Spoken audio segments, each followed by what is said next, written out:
الحمد لله رب العالمين والعاقبة للمتقين والصلاة والسلام على خاتم النبيين محمد وعلى آله وأصحابه أجمعين، أما بعد فأعوذ بالله من الشيطان الرجيم. بسم الله الرحمن الرحيم. ليس كمثله شيء وهو السميع البصير. معزز حاضرین مجلس، دینی اور اسلامی بھائیوں،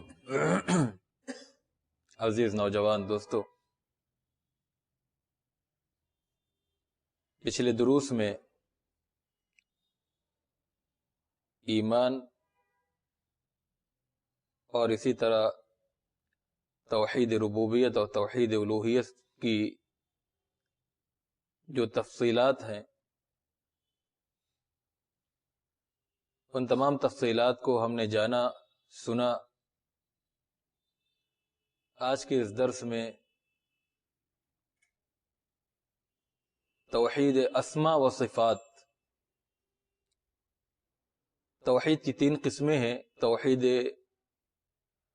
ربوبیت، توحید الوہیت اور توحید اسماء و صفات. یہ سب سے آخری قسم ہے توحید کی. اس کا مطلب یہ ہے توحید اسماء و صفات کا کہ ایک مسلمان، ایک مومن کلمہ گو ہونے کی حیثیت سے اللہ رب العالمین پر ایمان لاتا ہے، تو مومن ہونے کی حیثیت سے اس بات پر قطعی اعتقاد رکھے، یقینی ایمان رکھے کہ اللہ رب العالمین تمام صفات کمال سے متصف ہے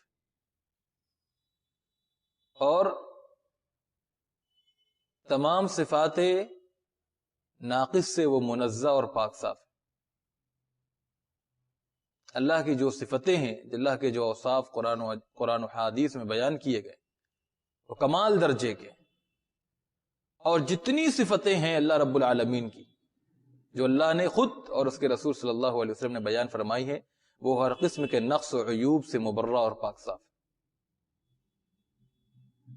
پھر اللہ رب العالمین نے قرآن مجید میں اور اس کے آخری رسول محمد عربی صلی اللہ علیہ وسلم نے جو صفتیں بیان فرمائی ہیں،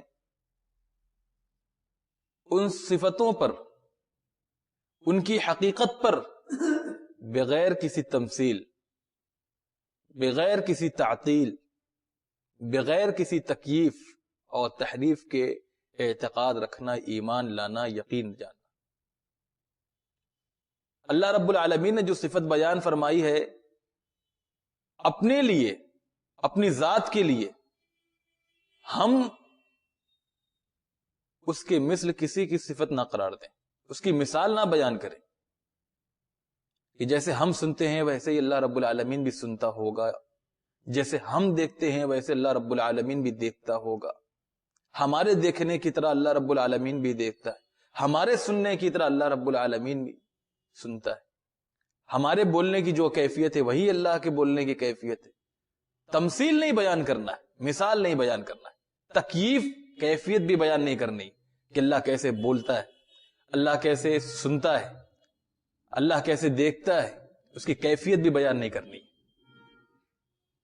اور تعطیل اور تحریف جو بیان کیا گیا اس میں کچھ کمی بھی نہیں نکالنی ہے، اس میں سے کچھ کم بھی نہیں کرنا ہے. جو جیسا بیان ہوا ہے من وعن، اس پر، اس کی حقیقت پر ایمان رکھنا.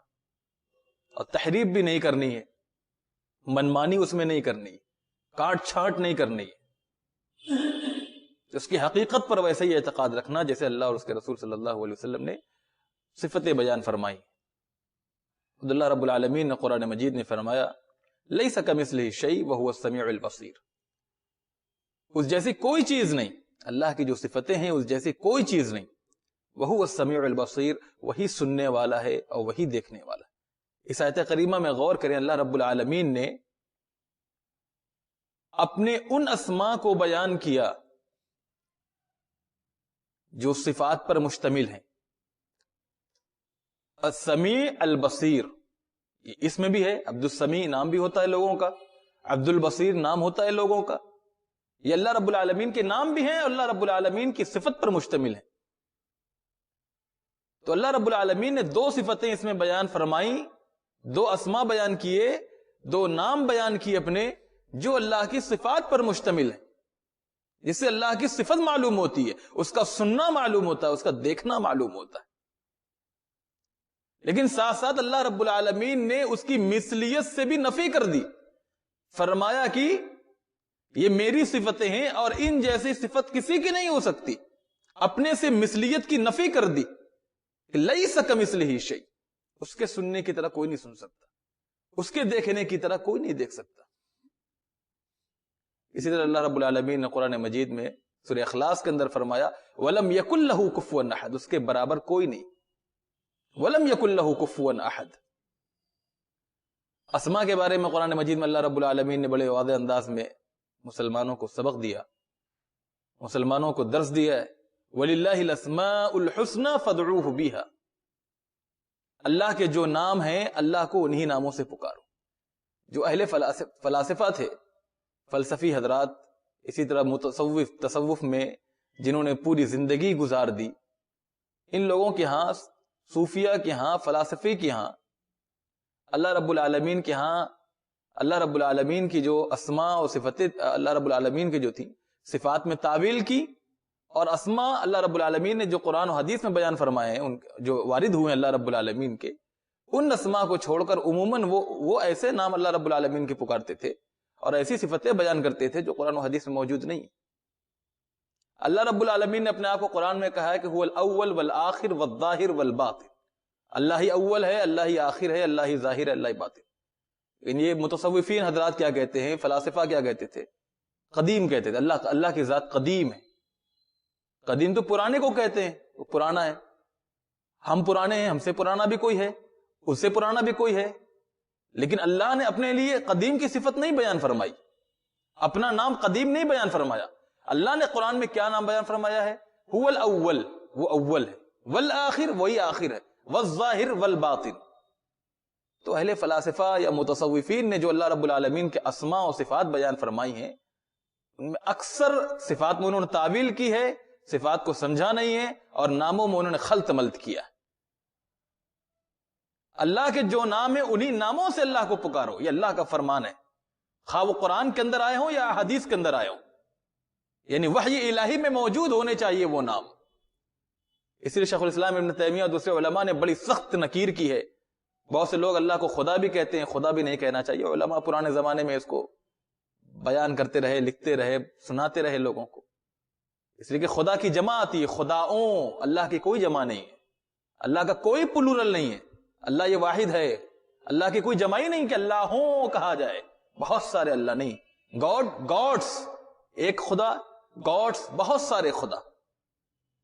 اسی لیے اللہ رب العالمین کہتا ہے وَلِلَّهِ الْأَسْمَاءُ الْحُسْنَى فَادْعُوهُ بِهَا، اللہ کے اچھے اچھے نام ہیں، ان اچھے ناموں سے، ان بہتر ناموں سے اللہ کو پکارو جو قرآن میں بیان کیے گئے ہیں، اس کے نبی کی زبانی احادیث میں آئے. وَذَرُوا الَّذِينَ يُلْحِدُونَ فِي أَسْمَائِهِ، اور جو لوگ اللہ کے نام میں بے دینی کرتے ہیں، ان کو اللہ کے نام پر ان کی طبیعت کو قناعت نہیں ہے، ان کی طبیعت کو تسلی نہیں ہے، وہ اللہ کی ذات کے لیے الگ الگ نام چن چن کر نکالتے ہیں، جیسے فلاسفہ نے کیا، متصوفین حضرات نے کیا. جو لوگ اللہ کے ناموں میں بے دینی کرتے تھے، کفار و مشرکین کیا کرتے تھے، یہود و نصارہ کیا کرتے ہیں. وَذَرُوا الَّذِينَ، آپ ان کو چھوڑ دیجئے جو اللہ کے ناموں میں بے دینی کرتے ہیں، ان کو ان کے حال پر چھوڑ دیجئے، وہ جو چاہے اللہ کو جیسے چاہے مخاطب کریں، جیسے چاہے پکاریں. لیکن مسلمانوں کا فریضہ کیا ہے کہ اللہ کو پکاریں ان کے ناموں کے ساتھ، ان ناموں کے ساتھ، اس کے ان ناموں کے ساتھ جو قرآن و حدیث میں بیان کیے گئے. سَيُجْزَوْنَ مَا كَانُوا يَعْمَلُونَ، جیسا اللہ کے نام کے ساتھ اور اس کی صفتوں کے ساتھ لوگوں کا رویہ ہوگا، ویسے اللہ رب العالمین لوگوں کو بدلہ دے گا، ان کو مزہ چکھائے گا. اللہ کی صفات سے متعلق ایک مسلمان ہونے کی حیثیت سے ذمہ داری سب سے پہلے ایک مسلمان پر یہ ہے، کلمہ گو ہونے کی حیثیت سے، کہ اللہ رب العالمین کی جو صفتیں قرآن اور احادیث میں بیان کی گئی، اللہ کا ہنسنا، ہنستا بھی ہے، مسکراتا بھی ہے اللہ رب العالمین، اللہ رب العالمین کا پکڑنا، اللہ رب العالمین کا دیکھنا، اللہ رب العالمین کا سننا، تمام صفتیں ہیں. اسی طرح اللہ کے قدم، اللہ کے ہاتھ، اللہ کے ہاتھ ہیں اور 2 ہاتھ ہیں, دونوں دائیں ہیں, بائیں نہیں, دونوں ہاتھ ہیں, دونوں دایاں. اب ہم یہ سمجھے کہ جیسا ہمارا دایاں ہاتھ ہے ویسا نہیں. اللہ کے دونوں ہاتھ ہیں, 2 ہاتھ ہیں اور دونوں دائیں ہیں, بائیں نہیں.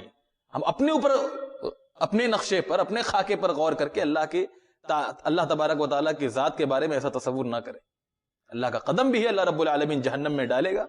جب جہنم حل من مزید قیامت کے دن کہے گا. اللہ کا ہنسنا بھی ثابت ہے, اللہ کا چڑھنا اور اترنا بھی ثابت ہے, اللہ کا دیکھنا بھی ثابت ہے, اللہ کا پکڑنا بھی ثابت ہے, اللہ کا چلنا بھی ثابت ہے, اس کا بولنا بھی ثابت ہے. احادیث قدسی وغیرہ کے اندر آتا ہے کہ اللہ کا دوڑنا بھی ثابت ہے. وہ دوڑ کر تمہاری مدد کے لیے آئے گا, تم چل کر اس کی طرف چلو گے مدد کے لیے آئے گا, اس کو پکارو گے تو, نماز پڑھو گے تو یہ تمام صفتیں ہیں جو قرآن و حدیث کے اندر بیان ہوئی ہیں. ان تمام صفات کے تعلق سے پہلا فریضہ مسلمانوں کا یہ ہے کہ ان کے الفاظ, جو صفتیں قرآن میں بیان کی گئی ہیں, جو احادیث میں بیان کی گئی ہیں, اور ان الفاظ کے معانی کو اللہ کے لائق طریق پر ثابت کیا جائے. اس سے اللہ رب العالمین کی صفات پر آنچ نہ آتی ہو. جو الفاظ ہیں قرآن و حدیث میں بیان کیے گئے ہیں اور جو اس کے معنی ہیں وہ بالکل اللہ رب العالمین کی جو بلند بالا شان ہے اس کے مطابق بیان کیے جائیں, اس کے مطابق سمجھے جائیں, اس کے مطابق بیان کیے جائیں. کسی طرح کا نقص ثابت نہ ہو, کسی طرح کی گستاخی نہ ہو, کسی طرح کی اس کی صفات پر, اس کے اسماء پر آنچ نہ آتی ہو. یہ پہلی ذمہ داری ہے کہ اللہ رب العالمین کے جو صفات قرآن و حدیث میں بیان کیے گئے ہیں, اللہ رب العالمین کی جو شان ہے اس شان کے لائق اس کے الفاظ کو, اس کے معنی کو بیان کیا جائے. ہمارے یہاں خرابی یہ ہے کہ لوگ عموماً جب لوگوں کا نام لیتے ہیں, اپنے بھائی بند کا, اپنے دوست احباب کا, اور ان ناموں کے ساتھ اللہ کی صفت جوڑی ہوتی ہے, اللہ کی صفت جڑی ہوتی ہے, تو بڑی بے ادبی اور گستاخی کے ساتھ اللہ کی اس صفت کو بگاڑ دیتے ہیں اور سمجھتے ہیں کہ بہت معمولی چیز ہے, ہلکی چیز ہے. اب عبداللہ ہے تو اس کو لا عبداللہ کی جگہ اس کو عبداللہ کے اس نام کے ساتھ واو اور الف کا اضافہ کر دیتے ہیں. عبد الرحمن ہے تو اس کے ساتھ بڑی آسانی کے ساتھ لاسٹ میں رحمان کے واو اور الف کا اضافہ کر دیتے ہیں. بے ادبی اور بڑی گستاخی کی بات ہے. عبد الغفار ہے تو غفار کے ساتھ واو اور الف کا اضافہ کر دیا لاسٹ میں. عبد تو ہم ہیں, غفار تو اللہ ہے نا, رحمان تو ہم نہیں ہیں, رحمان تو اللہ کی ذات ہے, رحیم تو اللہ کی ذات ہے. تو اس میں واو اور الف کا اضافہ کر کے جو اپنے دوست احباب کی مجلسوں میں یا ایسے ہی ہم اپنے چھوٹوں کے ساتھ یا بچوں کے ساتھ اس طرح کی حرکتیں کرتے ہیں, ان کو مخاطب کرتے ہیں, یہ کس کی گستاخی؟ کیا اس کا نام رکھ لینے سے وہ صفت بھی اس کی ہو جائے گی؟ وہ صفت تو اللہ کی ہے نا, عبدیت کے اعتبار سے اس کی طرف منسوب ہے. بڑی آسانی کے ساتھ اللہ کی صفت کو ہم تمسخر بناتے ہیں, اس کے ساتھ مذاق کرتے ہیں, لاو لعب کرتے ہیں. بڑی بے ادبی اور گستاخی کی بات ہے, چاہے علماء کریں چاہے عام کریں. تو اس کی اللہ رب العالمین کے جو صفات ہیں ان کے الفاظ اور معانی کو اللہ رب العالمین کے لائق طرز اور طریقے پر ثابت کیا جائے, بیان کیا جائے. سب سے پہلا فریضہ یہ. دوسرا فریضہ یہ ہے کہ جو صفتیں اللہ رب العالمین کے قرآن مجید اور احادیث نبویہ میں وارد ہوئی ہیں ان صفتوں کے معنی کو سمجھا جائے, ان کے معنی کو سمجھا جائے. یہ صفت جو اللہ کی بیان ہوئی ہے اس کے معنی کیا ہیں؟ قرآن میں بے شمار صفتیں اللہ رب العالمین کے ساتھ جوڑ کر بیان کی گئی ہیں اور کہیں ایسے عام طور پر بیان کی گئی, عمومی طور پر. احادیث مبارکہ میں اللہ کے رسول صلی اللہ علیہ وسلم سے بہت ساری صفتیں وارد ہیں, بہت ساری صفتیں بیان کی گئی, مروی. ان تمام صفتوں کے معانی کا سمجھنا ہمارا فریضہ ہے, ہمارا حق ہے. ان کے معنی کو سمجھا جائے, کیونکہ قرآن کہتا ہے کہ ان کے معنی کو سمجھو جو قرآن میں بیان کیے گئے ہیں. کتاب انزلناہ الیک مبارک لیدبروا آیاتہ ولیتذکر اولو الالباب. یہ کتاب جسے ہم نے آپ کی طرف نازل کیا ہے نہایت بابرکت ہے. لیدبروا آیاتہ, تاکہ تم اس کے آیات میں, تاکہ لوگ اس کی آیات میں غور و فکر کریں. ولیتذکر اولو الالباب, اور عقل مند اس سے نصیحت حاصل کریں. اللہ رب العالمین کی صفات میں غور تبھی ہوگا جب اس کے معنی کو ہم سمجھیں گے, اس کتاب میں وارد الفاظ کے معنی کو سمجھیں گے. تو اللہ رب العالمین کی صفات کے معنی کو سمجھنا ہے اور قرآن و حدیث اور اہل لغت اور صحابہ کرام کے مفہوم کے مطابق سمجھنا ہے. اس کو سمجھنا ہے تیسری ذمہ داری یہ ہے کہ اللہ کی جو صفتیں بیان ہوئی ہیں، پہلی تو یہ کہ اللہ کے لائق طریقے پر اسے ثابت کیا جائے، دوسری یہ کہ ان کی صفات کو سمجھا جائے قرآن سے، احادیث سے، اہل لغت اور اسی طرح جو صحابہ کرام کی تعبیرات ہیں ان کی روشنی میں، اور تیسری ذمہ داری یہ ہے کہ ان صفتوں کو جو اللہ رب العالمین نے اپنے لیے بیان فرمائی ہے، اس کے رسول صلی اللہ علیہ وسلم نے اس کے لیے احادیث مبارکہ میں بیان فرمائی ہے، ان صفتوں کے بارے میں ہم ان کی کیفیات اور ان کے حقائق پر نہ جائیں، ان صفات کی کیفیات اور حقائق کی تہ میں جانے کی کوشش نہ کریں کہ جو صفتیں بیان فرمائی ہیں اللہ رب العالمین نے اپنے لیے یا اس کے رسول صلی اللہ علیہ وسلم نے اس کے لیے، اس کی کیفیت کیا ہے، اس کی حقیقت کیا ہے، حقیقت کی تہ میں جانے کی کوشش نہ کیجیے، اس کی تہ میں جانے کی کوشش نہ کیجیے، بس جو بیان ہوئی اس کے معنی کو سمجھیے، کیفیات کیا ہیں، حقیقت کیا ہے، کیسے وہ انجام پاتی ہیں، کیسے وہ ادا ہوتی ہیں، ان کی طرف نہیں جانا ہے، بس معنی تک اپنے آپ کو محدود رکھنا ہے۔ اگر ہم ان کی کیفیات اور حقائق کی تہ میں جانے کی کوشش کیے، ہم نے کوشش کی، تو گمراہی کے دروازے ایک نہیں ہزار کھلیں گے، ایک نہیں ہزار کھلیں گے، اور پھر انسان کو پھر گمراہی سے اللہ کے سوا کوئی نہیں بچا سکتا۔ اسی لیے امام مالک رحمۃ اللہ علیہ سے جب پوچھا گیا اللہ کی صفات اور اس کی جو بیان کی گئی ہیں اس کی کیفیات اور حقائق کے بارے میں، استوا کا معنی پوچھا گیا۔ استوا یعنی اللہ رب العالمین نے قرآن مجید میں بیان فرمایا ہے جگہ جگہ الرحمن علی العرش استوى، رحمان یا اللہ کی ذات یہ عرش پر مستوی ہو گئی۔ اچھا، یہ عرش اور کرسی قرآن مجید میں دو جگہ آیا ہے، آیت الکرسی اور عرش، دو جگہ کرسی کا کہیں لفظ ہے، کہیں جو ہے عرش کا لفظ ہے۔ یہ بہت سے لوگ سمجھتے ہیں کہ کرسی اور عرش دونوں ایک ہی چیز ہے، کرسی اور عرش پر اللہ مستوی ہے، ارے کرسی بھی ہے جس کا ذکر آیت الکرسی سورہ بقرہ میں آیا ہے، اللہ لا الہ الا هو الحی القیوم، یہ آیت الکرسی ہے۔ یہ کرسی الگ چیز ہے اور عرش الگ چیز ہے، یہ دونوں ہیں کیا، کیسے ہیں، ان کی حقیقت علم نہیں۔ کرسی الگ ہے، عرش الگ ہے۔ اللہ نے بیان فرمایا کہ الرحمن علی العرش استوى، رحمان عرش پر مستوی ہے۔ استوا کا معنی کیا ہے؟ بہت سے لوگوں نے کہا استوا کا معنی بلند ہونا، چڑھ جانا۔ امام مالک رحمۃ اللہ علیہ سے پوچھا گیا کہ استوا کی کیفیت کیا ہے، مستوی ہونے کی کیفیت کیا ہے؟ امام مالک رحمۃ اللہ علیہ بہت غضبناک ہوئے، فرمایا کہ الاستواء معلوم، اتنا معلوم ہو گیا کہ اللہ رب العالمین عرش پر مستوی ہے، یہ تو معلوم ہے، والکیف مجہول، کیفیت کیسے مستوی ہے، کیسے مستوی ہے اللہ رب العالمین عرش پر، اس کی کیفیت مجہول ہے، نہیں بیان کی گئی قرآن و حدیث میں، اس کے پیچھے نہ پڑے، اس کی تہ تک نہ جائے، اس کی باریکی نہ جاننے کی کوشش کرے۔ والکیف مجہول، کیفیت نہیں معلوم۔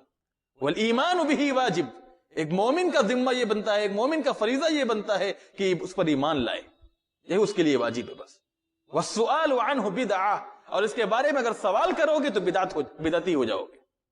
سوال کرنا بدعت، دین میں ایک گمراہی کا دروازہ کھولنا ہے، بدعت کا دروازہ کھولنا۔ صفات کے بارے میں ہم معنی تک ہی محدود رکھیں اپنے آپ کو، اس کی حقائق اور کیفیات تک نہ جائیں، ورنہ گمراہی کے دروازے کھولیں گے اور انسان اہل توحید اور موحد کے درجے سے نکل کر بدعتی اور گمراہ ہو جائے گا۔ ہو بھی سکتا ہے، بہت سے لوگوں کو گمراہی ہاتھ لگی ہے جب انہوں نے اللہ کی صفات میں تعویل کی اور اس کے اسماء میں انہوں نے تحریف کی۔ اسی طرح کا عقیدہ امام ابو حنیفہ کا بھی ہے، اسی طرح کا عقیدہ جو امام مالک نے استوا کے بارے میں بیان فرمایا اور تمام صفتوں کے بارے میں امام شافعی کا بھی اور امام احمد بن حنبل کا بھی ہے۔ اللہ کی صفات کے بارے میں علماء کہتے ہیں اللہ کی صفات، تمام جو صفات بیان کی گئی ہیں، جو عقیدہ استوا کے بارے میں امام مالک نے بیان فرمایا ہے، تمام صفتوں کے بارے میں یہی عقیدہ رکھنا چاہیے، صرف استوا کے سلسلے میں نہیں۔ اللہ کا ہنسنا، اللہ کا مسکرانا، اللہ کا دیکھنا، اللہ کا سننا، جو امام مالک نے بیان فرمایا ہے کہ کیفیت مجہول ہے، اس کی کیفیت نہیں معلوم، ایمان لازم ہے، اس کے بارے میں پوچھنا بدعت ہے۔ اللہ کی تمام صفتوں کے بارے میں امام مالک کی یہ بات اصول کا درجہ رکھتی ہے۔ تمام صفات کے بارے میں امام مالک رحمۃ اللہ علیہ کی یہی بات ہمارے پیش نظر ہونی چاہیے۔ اور نعیم بن حماد جو امام بخاری کے استاد ہیں، جگہ جگہ امام بخاری نے صحیح بخاری کے اندر ان کا تذکرہ بھی فرمایا ہے، وہ کہتے ہیں کہ من شبہ اللہ بشیء من خلقہ فقد کفر، جس نے اللہ رب العالمین کی کسی بھی چیز کا، اللہ رب العالمین کی کسی بھی صفت کا، من شبہ اللہ بشیء من خلقہ، اللہ رب العالمین کا اپنے مخلوق میں سے کسی، اللہ رب العالمین کے تشبیہ بیان فرمائی، اس کی مخلوق میں سے کسی چیز سے اس کی تشبیہ بیان فرمائی، اس کے سننے، اس کے دیکھنے، اور اسی طرح اس کے پکڑنے اور اس کے بولنے وغیرہ کے عمل سے اللہ کی تشبیہ بیان فرمائی. من شبہ اللہ بشیء من خلقہ فقد کفر، تو اس نے کفریہ کام کیا. اللہ کی تشبیہ اس کے مخلوق کے کسی عمل سے بیان نہیں کرنی ہے، اس کے مخلوق کے کسی جو ہے عمل سے بیان نہیں کرنی ہے، کسی طریقے سے بیان نہیں کرنی ہے اللہ کی تشبیہ کہ اللہ ایسے سنتا ہے، ایسے دیکھتا ہے، ایسے بیٹھتا ہے. جیسے ہم ممبر پر بیٹھتے ہیں ویسے اللہ اپنے عرش پر مستوی ہے، بالکل غلط بات ہے، یہ بدعت ہے. اب ابن تیمیہ وغیرہ کی طرف بعض جھوٹے لوگوں نے ایسی باتیں منسوب کی ہے کہ وہ ممبر پر چڑھے خطبہ جمعہ کے لیے اور کہے کہ جس طرح میں بیٹھ رہا ہوں ابھی ممبر نبوی پر، ویسے اللہ رب العالمین عرش پر مستوی ہوتا ہے. یہ ابن بطوطہ وغیرہ نے دوسرے جھوٹے لوگوں نے سے بیان فرمایا ہے. حالانکہ ابن تیمیہ رحمۃ اللہ علیہ کا وہی موقف ہے جو امام مالک نے بیان فرمایا کہ الاستواء معلوم، استواء معلوم ہے، کیفیت مجہول ہے، ایمان اس پر لانا ضروری ہے اور اس کے بارے میں پوچھنا بدعت ہے. ابن تیمیہ وغیرہ کیسے اس طرح کی حرکتیں کر سکتے ہیں؟ نعوذ باللہ. چوٹی کے عقیدہ کے امام تھے. تو من شبہ اللہ بشیء من خلقہ فقد کفر، اللہ کی تشبیہ نہیں بیان کرنی ہے مخلوق میں سے کسی چیز سے. ومن انکر ما وصف اللہ بہ نفسہ فقد کفر، اور اللہ رب العالمین نے جو صفتیں یا اس کے رسول نے جو صفتیں اللہ سے متعلق بیان فرمائی ہیں، جس نے کسی ایک صفت کا بھی اللہ کے انکار کر دیا تو اس نے کفر کیا. فلیس فیما وصف اللہ بہ نفسہ ولا رسولہ تشبیہا، اور آپ کے دل میں دماغ میں یہ تصور، یہ گمان و خیال بھی نہ آئے کہ اللہ اور اس کے رسول نے جو صفتیں اللہ کے لیے بیان فرمائی ہیں، اللہ نے اپنے لیے بیان فرمائی ہے، اس کے رسول نے اس کے لیے بیان فرمائی ہے، وہ تشبیہ کے طور پر بیان فرمائی ہے. گمان بھی نہیں ہونا چاہیے تشبیہ کے طور پر اللہ نے بیان نہیں فرمائی ہے، بلکہ اللہ نے بالکل حقیقت کے طور پر بیان فرمایا، تشبیہ کے طور پر نہیں بیان فرمائی. تو یہ اللہ کے اسماء و صفات سے متعلق مسلمانوں کی ذمہ داری ہے. اللہ رب العالمین سے دعا ہے کہ الہ العالمین ہم تمام مسلمانوں کو صحیح عقیدہ کا علم حاصل کرنے کی توفیق عطا فرما. یا رب العالمین ہمیں اسلامی عقیدے پر دائم اور قائم رکھ جب ہمارا خاتمہ ہو کلمۃ التوحید لا الہ الا اللہ محمد الرسول اللہ پر. وآخر دعوانا الحمد للہ رب العالمین.